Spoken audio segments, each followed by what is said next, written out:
Welcome back. If you're new, welcome. My name is Blair. Welcome to Marcus and Blair. So we actually have a lot of new people here joining us. So let me introduce who we are. My name is Blair, of course. My husband's name is Marcus. We are a blended family and we officially now have 4 children. Yes, 4. So ages are from teenage all the way to newborn. So we have a 13-year-old, we have a 9-year-old, we have a almost 2-year-old, and we have a 3-month-old. Well, she'll be 3 months tomorrow. Or whenever I post this, she'll be 3 months by the time I post this. Thank you so much for subscribing. Thank you so much for joining us. We're excited to have you. We are a family based in Georgia. We got married about, when did we get married? It's been almost 2 years. So it'll be 2 years in December that we got married. Excuse the background. I just got groceries today. So there's like some groceries that I haven't put away yet. And then of course there's children all over the place here. So here, you are going to enjoy family vlogs. You're going to see videos of our family. You're going to see sit down videos with Marcus and I, sometimes with the kids, just all kinds of things. I may do some cleaning stuff on here. If there's anything specific that you guys want to see, please let me know. I want to say welcome back to our subscribers that were subscribed with us forever from the very beginning. Thank you guys so much for sticking with us and supporting us. We really appreciate it. Today, I want to talk about my birth story with our last little baby. I'm also going to tell you guys what her name is, so stick to the end of the video if you want to know what her name is. Of course, if you already follow us on Instagram, then you already know what her name is. So if you don't already follow my Instagram page, go ahead and follow. You'll get a lot more updates over there. So let's get into what happened for my little baby girl's birth. My pregnancy this time was, let's just say it was a lot. Like a lot was going on. I actually recorded like a pregnancy update and I just never posted it because I was just so tired. Sometimes I was zoned out because of so many things that was happening. So a couple of things that were going on with my pregnancy with her. I ended up having to go to a high-risk doctor pretty much from 20 weeks all the way to the end of my pregnancy. I also had a very low platelet count from probably the very beginning, and then as the pregnancy went on, my platelets just got lower and lower, and so I ended up having to be on steroids, and they put me on steroids so that my platelet count could go back up.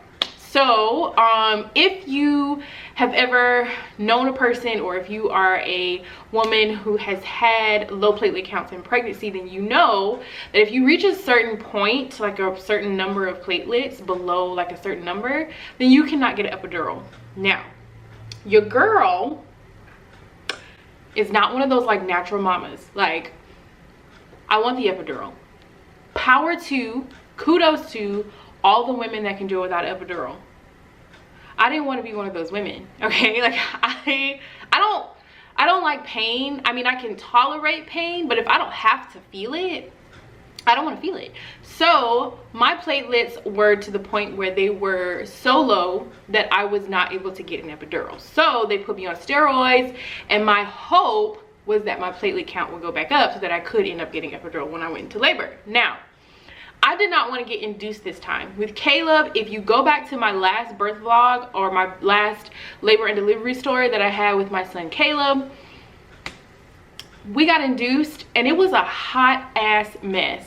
Okay, like it was terrible. My whole recovery with him was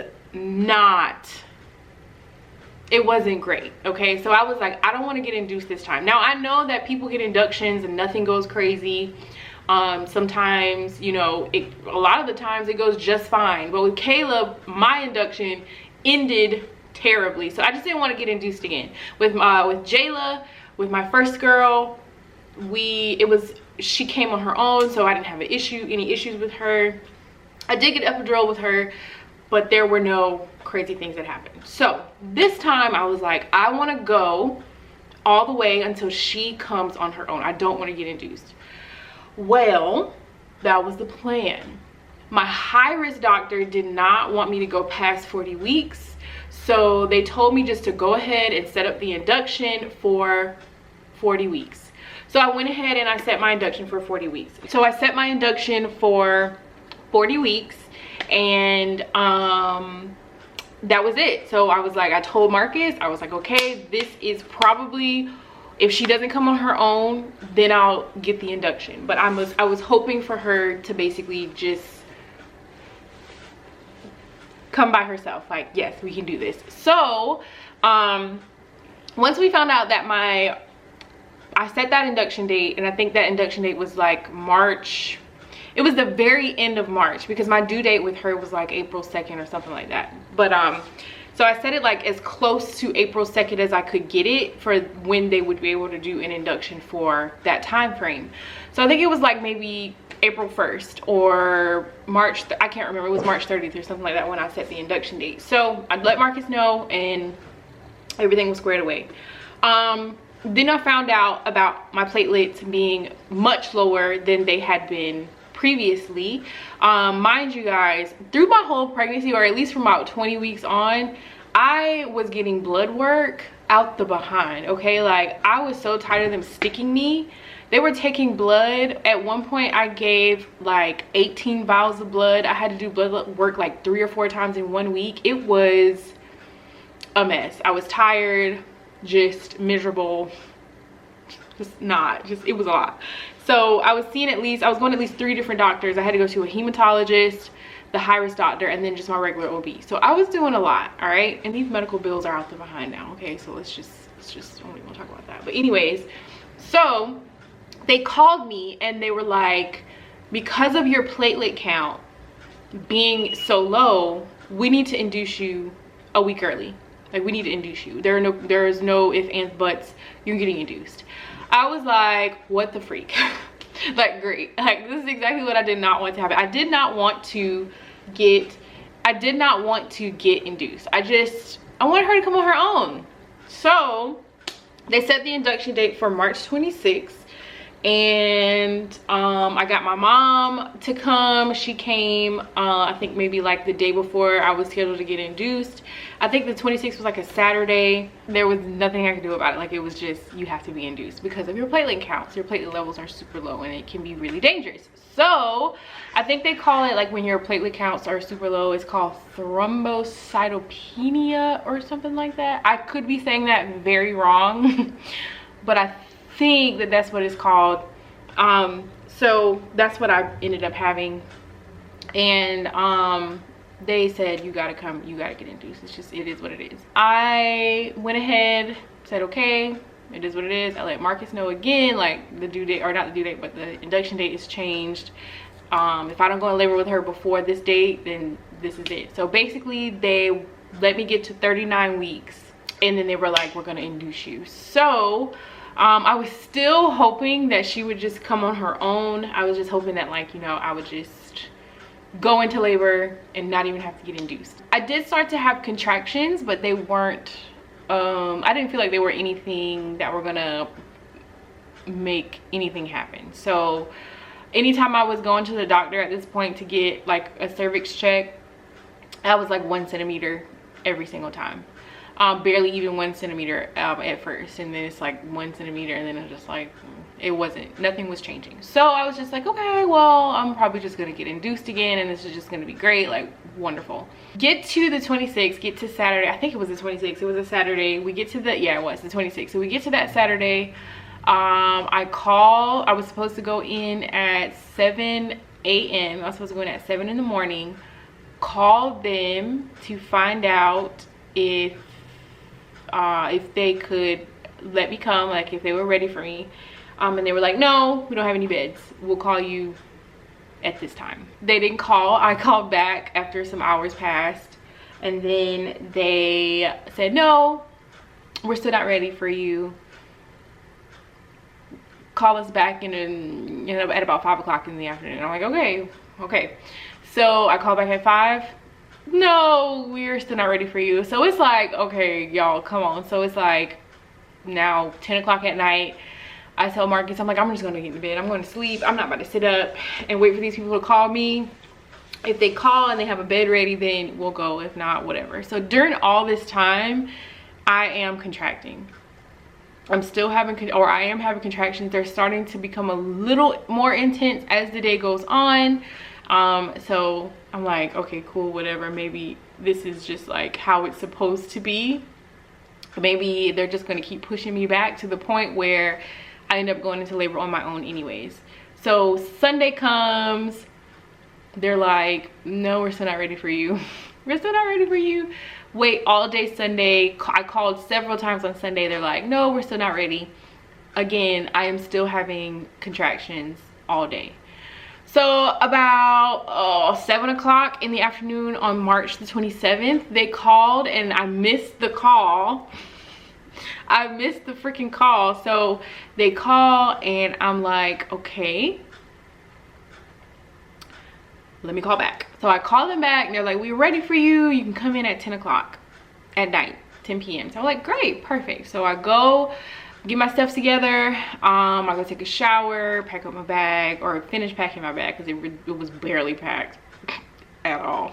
We get to the hospital at about 10 o'clock and they hook me up to the monitor. They see that I have been having contractions. The doctor comes in and she checks my cervix. And y'all, when I say it was the worst cervix check that I have ever had out of all of my pregnancies, it was the absolute worst. Like she was really clearly trying to touch my brain at this point. I was like, what? Like I cried. I've never cried during a cervix check. Like it hurt so bad. She checked and I was actually 2 centimeters, and she let me know about how they were going to go forward with the induction. So they were going to either do Cervidil or they were going to do something else, the thing that they put in the side of your mouth or something like that.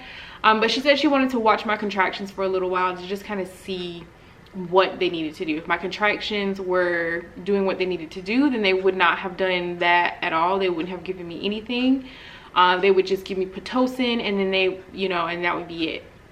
So she pretty much watched me all night, and all night long I was having contractions. So I basically kind of went in, I guess, into like early labor on my own. I didn't have to have any type of Cervidil or anything to like open up my cervix or anything like that, because I guess it was kind of doing it by itself.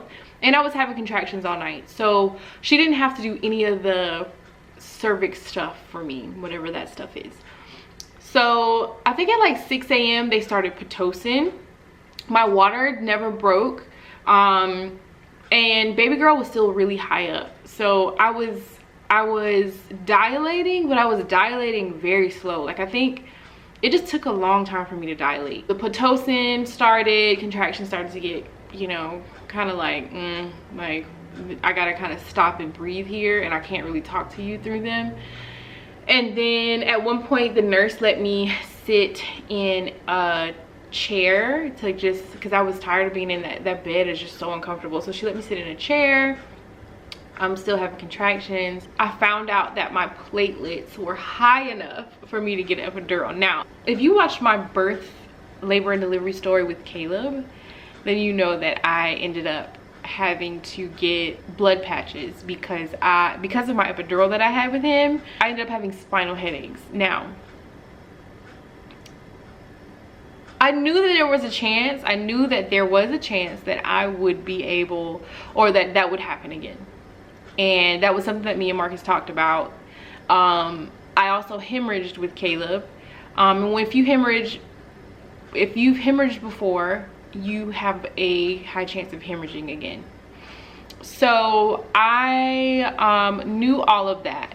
I think this time I felt more comfortable with my care team, and then me and Marcus, we kind of already knew what to look forward to. So it was kind of like, I don't want to do this without an epidural. So I was like, I looked at him and I was like, I think I'm gonna get it. So I told the nurse, you know, let's go ahead and start my fluids, because you have to get those fluids in. I don't want to wait too long, I don't want to wait too late, but I also don't want to get it too early. So I went through as much pain as I possibly could. We started the fluids, and then we got the epidural. And I slept for like a few hours, and it was glorious sleep because you can't feel anything. So it was amazing. So I slept, woke up, and when I woke up, things just did not sit well.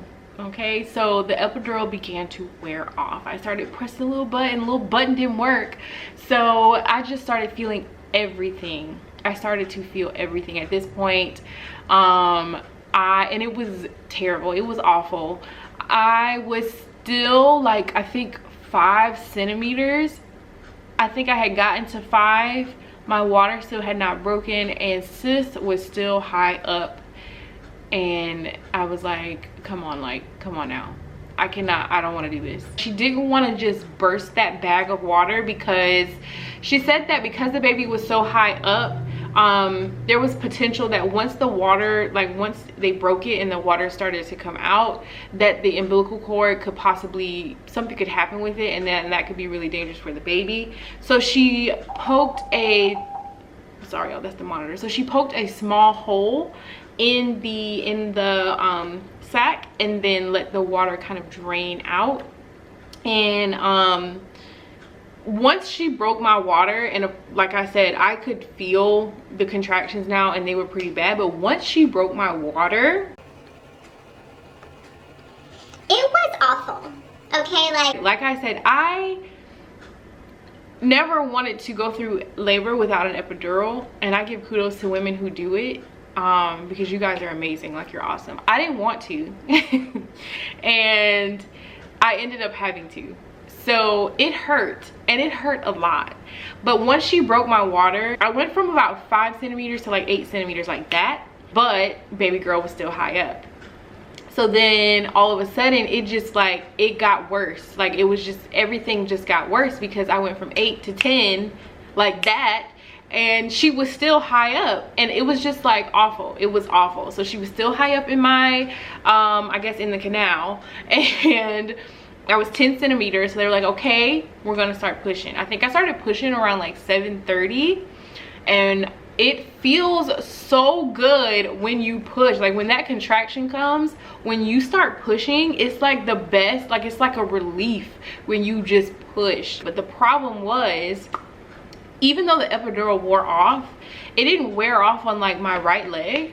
Like my right leg was just dead to the world. Everything else was fine, but my right leg just didn't want to work.